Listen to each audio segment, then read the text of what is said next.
Hey there, everybody. Welcome into another Monday morning Red Chip Heroes poker podcast brought to you by the one, the only me, Chop It On. I am represented by DFS Army and TheSharpApp, and I am here to create a poker community and teach you the ins and outs of low stakes poker, whether it be live play, online play, tournament play, whatever. We will talk about it all here in this poker podcast. So do me a favor. Click the like, click the subscribe, turn the notification bells on, and let's get rolling on this Monday morning episode. 2 tips, 2 hands, short and sweet today.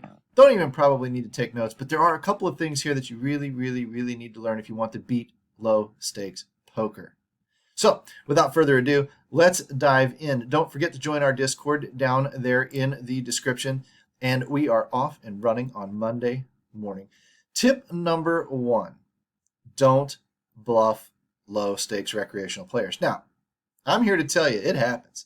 You hear things all the time. When you make a big bluff on a guy, turn your hand into a bluff against a player, you'll hear, oh, I just can't fold this. Or you'll hear, my hand is too strong to fold. And they'll flip over 2 pair. Something they should have folded. Or I just have to see it. Or if you got it, you got it. Whatever the case may be, you will hear it just when you hear those phrases, you're up against a recreational player, not a very good player, probably a fish, probably somebody you should target going forward. But it's not that they can't fold, it's that they can't fold, right? They know they should. They know they're beat. They pay it off anyway. That's why they are fish. That's why we should not bluff them. I go through hands all the time inside our poker community at the TheSharpApp Discord, and I go through hands with my friends and with other folks when we play during the week. We get together, we kind of talk back and forth via text or via Marco Polos or whatever app that you might use. And talking about these hands back and forth, I can't remember the last time that I heard one of my friends or myself give a hand history when a bluff got through at the 1-2, 1-3, 2-5 stakes. It just doesn't happen that often. I'm not talking about you have ace king, the flop comes 10 high, and you see bet bluff. I'm not talking about one of those. Those get through all the time. I'm talking about you had pocket eights, the board ran out like crap, and you turned your hand into a bluff, and it worked. It doesn't work. I have thrown 3 or 4 bluffs in the last couple of weeks in situations where I just can't win the pot. Now, I shouldn't say that. 6-7 suited, you whiff your flush. Sometimes you will get it through, but you just don't get it through often enough to make it a major part of your game. Just don't allow yourself to get in the habit of trying to bluff. Bluffing is a part of poker. It's generally an overrated, overemphasized part of poker. It is something that does provide a little bit of balance, a little bit of deception, a little bit of kind of keep them on their toes, but it is overdone. And at the low stakes, these players did not come an hour and a half down the road to play 4 hours worth of poker tonight to fold. They came to play cards, some of them crappy cards. They came to call your bets, get lucky, get to the river, win a couple $100, and go home thinking that they're great poker players. Don't pay them off with extra money that you just can't beat. They're not folding top pair. They're not even folding sometimes second pair. They're certainly not folding 2 pair, even into a 4 flush board. Not very many of these guys do it. So don't get in the habit of turning your 2 pair into a bluff when that 4th heart hits the river. You are going to cost yourself. And on the later streets, the turns and the rivers, you're going to cost yourself big bucks. You're not just spewing off a $20 or $30 bet. Sometimes you're throwing $150 out there, and that makes all the difference in the world. It crushes your win. Let's say you're a very good poker player, and you're winning at $20 an hour, and you just punt off $150. You just cost yourself 7 hours. That's upwards of 2 sessions of poker to recover that one little mistake, and it will kill your win rate. Don't bluff low stakes recreational players. Just don't do it. Okay? Tip number 2, fold. Fold yourself to turn and river raises. When the aggression hits and the money comes in, $100, $150 at a time, there aren't very many of these players that are going to turn their hands into bluffs against you either. Once the turn and river hits and the pot starts getting big, the bets start getting pretty honest. Now, if you ever read, you know a guy overvalues his hand. I do have a regular in my poker crowd that overvalues. He will bluff 2 pair into. Now, he thinks he's good, and it'll be a flushing board, 3 spades. And the spade hits the river, and he's going to launch in there anyway.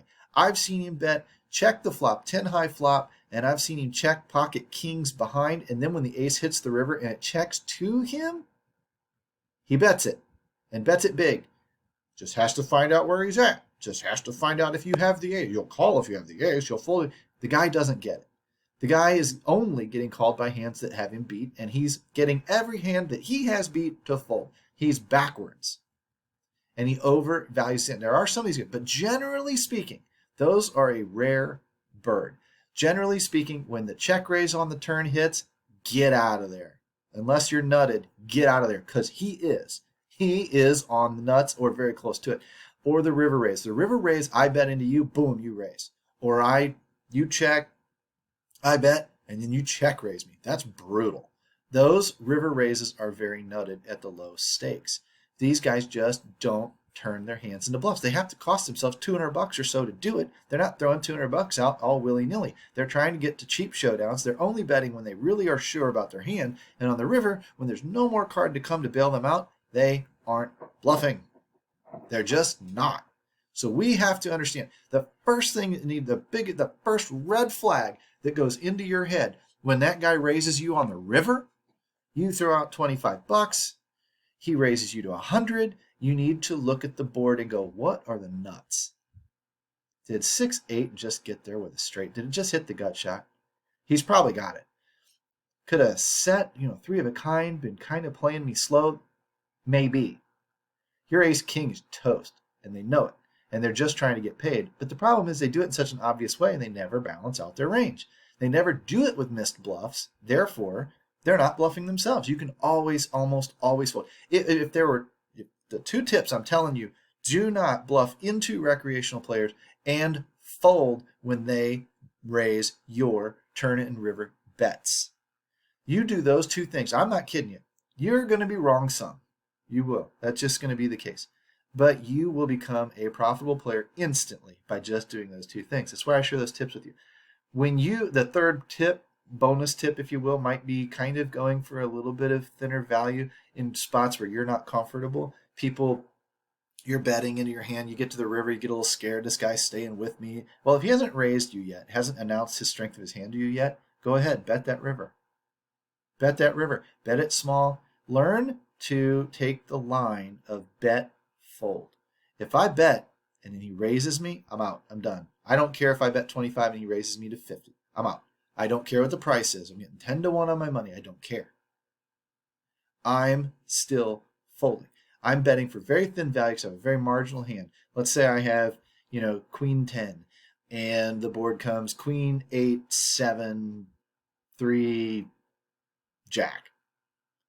And I bet on the end. I bet, pre-flop I raised. On the flop, I bet small. On the turn, I bet a little bigger. On the river, doesn't look that bad. No suits hit, no flushes hit, no obvious straights hit. I kind of just go, pot's about $125. Maybe another $40 will do it. I threw out $40. He min clicks me back to $80, $85. I'm out. He hit gin on the river. Almost every time. You will, like I said, get shown the bluff some, but it's not often enough that you need to pay that type of crap off. You are spending useless money when you do. The players are just nutted.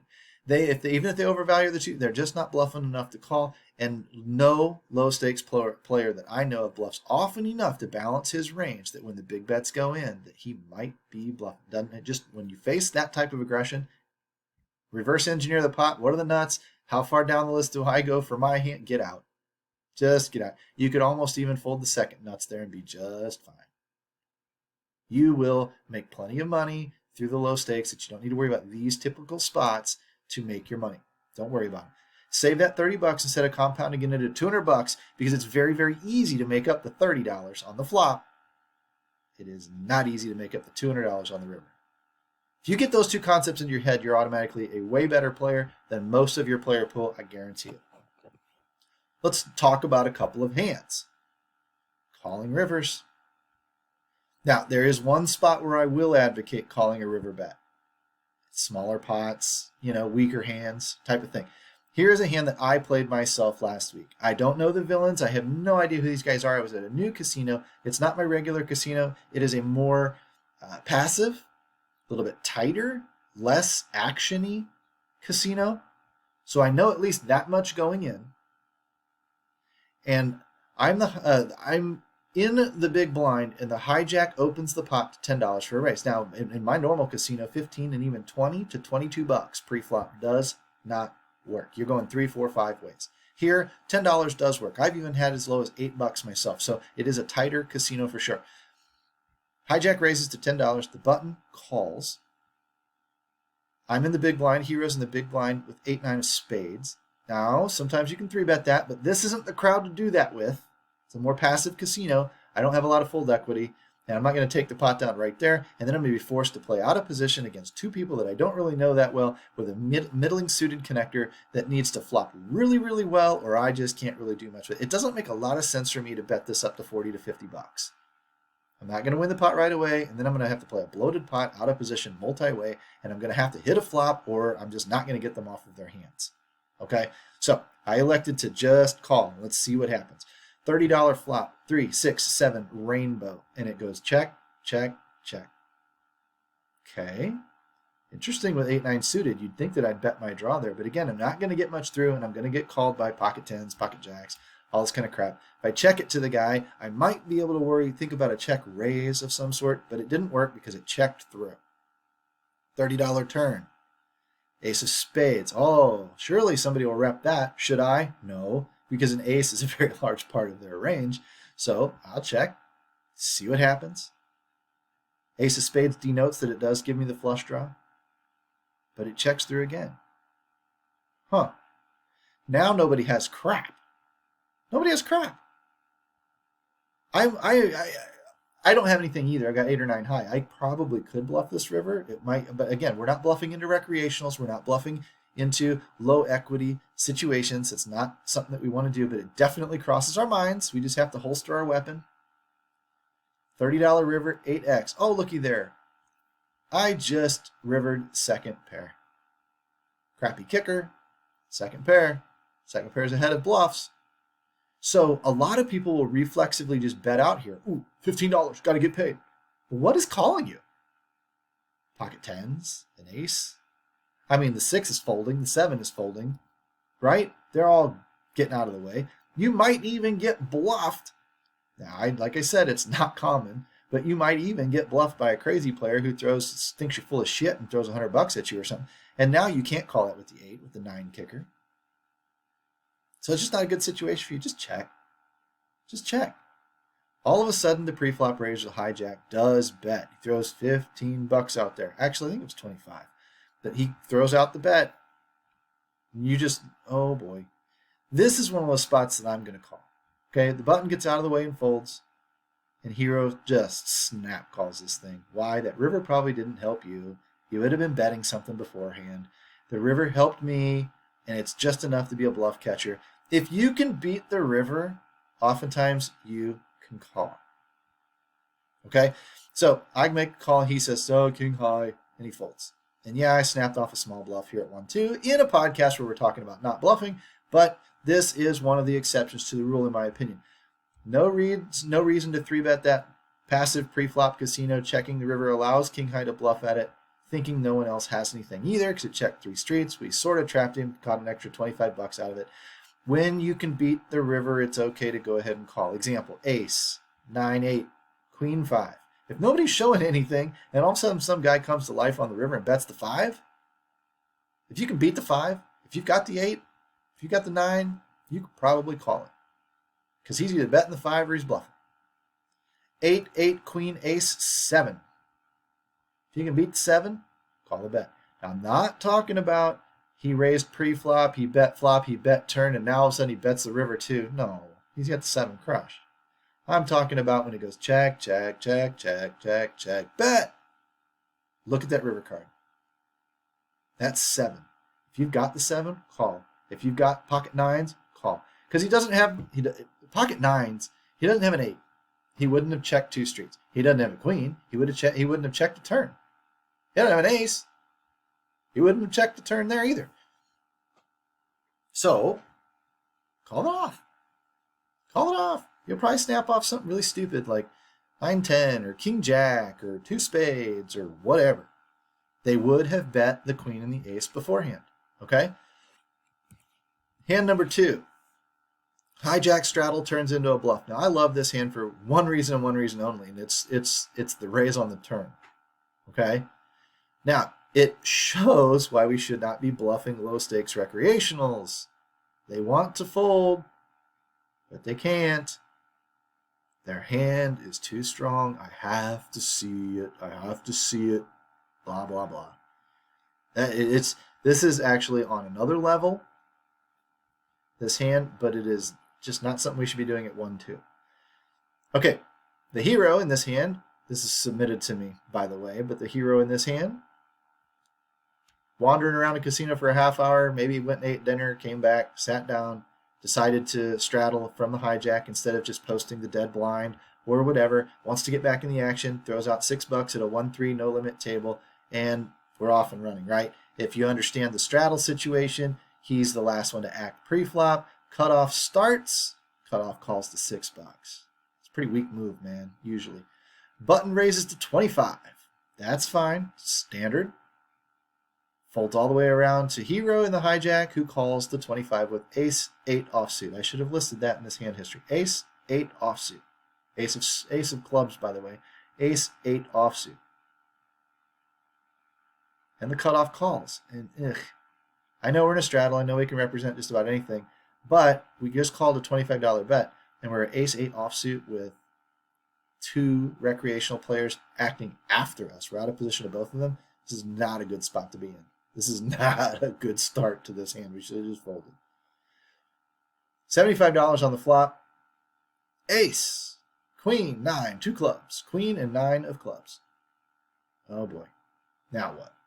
You could argue leading out, but again, are you going to lead into a $25 raise that probably has ace, king, ace, queen, ace, jack, pocket 9s, pocket queens, pocket aces, all of that kind of stuff in the range of hands that he would raise pre-flop? No, you should not do that. You should hope he's bluffing if you plan on continuing with your top pair. But your top pair 8 kicker is probably no good in this scenario. You just need to know that ahead of time. You might be thinking, well, he could have a club draw. Maybe. But he's also got a whole lot of the other stuff, right? Hero checks smartly. Cutoff checks. The button follows through and c-bets, continuation bets, 25 into the 75. It's a pretty small continuation bet, but it is pretty standard. And both hijack and button call. Hijack should have folded here. Hijack should have folded pre-flop, but hijack should have folded here for sure. He's out of position. He's getting trapped. The pot's getting big. He's got top pair. He's getting a little sticky, a little foolishly sticky. Will he see the error of his ways? $150 on the turn. King of clubs. Flush just got there. And it checks around. Check, check, check. What? What is that about? So everybody's afraid of the flush? And I have the ace of clubs. Come on, baby. River, one time. Drop that ace of clubs on there. I can go get some value. River blank. Oh, man, like a 5 of diamonds or some baloney. Oh, now we can't do anything. Hero, let's fold. Let's give up. Let's just check and give up. Now all of a sudden the cutoff bets. Why would he do that? Why would he not bet the turn on the flush card king, but then all of a sudden bet here? This is a little fishy. Is he just trying to steal it because the turn checked through? Can we beat the river card at 5? Huh. Oh yeah, maybe we should think about calling this. Then the button calls. Ah, crap. Now what? The cutoff bet, the button just called. The button can't be that strong. If the button had a flush, he'd raise. If the button had 2 pair, he would have bet that turn. If the button, he would have been trying, what the hell? He can't be that strong. You can't have much. Right? This opens the door for us. What? Okay, if we call here, we know we're dead. We're not beating both these guys. But what if? Just what if? What if we raise and really put him in a tough spot? Okay. Again, not a lot of people at 1-2 do this. It probably is nutted. Everybody knows it. Probably the flush. But would the flush have really trapped like that? I don't know. Big river check raise? Man, maybe. If you're feeling ambitious. I don't know. I don't think so. But let's do it anyway. I'm going to grab a big stack of reds that looks like my left nut, and I'm going to grab a big stack of reds that looks like my right nut, and I'm putting them both in the middle of the table. Bam! $200. Eat this, donkeys. And they go in the tank. You can hear the Jeopardy. You hear the Jeopardy music playing in the background while they're thinking through their hand. Who are three men that have never been in my kitchen? They are thinking. Cutoff eventually folds. The button tanks for 5 minutes. Nobody called clock on him. He just sitting there tanking, and says, man, my hand is just too strong to call. My hand is just too strong to fold. Ah, shit. What's he going to do? His hand is too strong to... We're probably dead here. And then he says, but Merry Christmas anyway, and flicks in the call. That is what 1, 2, 1, 3, 2, 5 recreational bad fishy players do. I just can't fold this hand. I have to see the river. I know you beat me, but I'll pay to see it anyway. Fish statement, fish statement, fish statement. You're not going to beat those guys with bluffs. It sucks, but you're not. What you do is you make the flush there, and then you pound that donkey, and you make him call that crap because I just have to see it. I'm too strong to fold. That's what you need to be hearing when you have a strong hand, not when you're bluffing. And it happens here all the time. But Merry Christmas. I know I'm losing. I know I'm giving you the money anyway. No, you don't. You wouldn't call. If you knew you were beat, you wouldn't call. You're telling me that you're justifying, you're preparing yourself for the bad news that you think is inevitable, and you didn't drive an hour and a half down the road to fold this hand. You flip over your ace freaking king, and it's good. Holy shit, I had no idea I was ahead there. That's probably true. You probably thought you were paying off a flush. If you really thought you were paying off a flush, why did you? Because you don't have the discipline to fold. And that's what makes bad players at the poker table. They're too undisciplined to make a fold like that. That raise is really, really good, actually. How strong can they really, really be?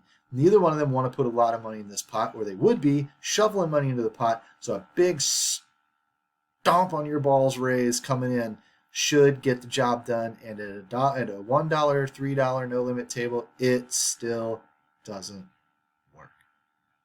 Stop doing it. Stop doing it. Stop trying to bluff your way out at the end. It should have worked here. This probably works at a 10-20 type of table unless somebody sits down and says that story doesn't make any sense and picks it off. But man, against some of your shallower thinkers, this should work. And it didn't. Isn't that amazing? It doesn't work anyway. This is the type of stuff that burns your win rate. It costs $200 here. It actually cost $250 because it was 25 on the flop and it was 25 pre-flop. It was $250, and that is going to cost upwards of 10 to 20 hours of poker play, good poker play, to earn it all back. That's a long time to pay off this mistake. So save yourself the $25. Fold pre-flop. Save yourself the $50. Fold on the flop. Whatever you do, save yourself the $200 and don't bluff that river. Check and fold. This is not going to be a good spot for you. I hope that these hands have helped you understand maybe one exception, but definitely the rule, and a couple of key tips to help you beat the low live cash game stakes of poker in your local casino. You get these hands, and like I said before, you got to come into our Discord. You've got to share hands. We will go through them. We will talk. We will analyze them. We will talk about the do's and the don'ts. We will make you a more confident and a winning player. You can walk right into Orange City, Seminole Hard Rock, the Big Easy in New Orleans, any Vegas casino that you want. Your local casino, Tunica, freaking Cleveland, the Jack, whatever. You go into these places, and I promise you, you just do these 2 tips. You're ahead of the game. You are automatically almost a winning player. Now, we need to lock down pre-flop ranges. We need to lock down a little bit of that type of stuff. But outside of that, the discipline to never bluff and to fold, to turn, and river raises will definitely turn you into a winning player. If you have the discipline to do it, you'll get that discipline if you come into our community and start talking more often. Study poker, learn poker, get better at poker. All right, guys, this is Chopping On Red Chip Heroes Poker Podcast for Monday, and we will see you next week.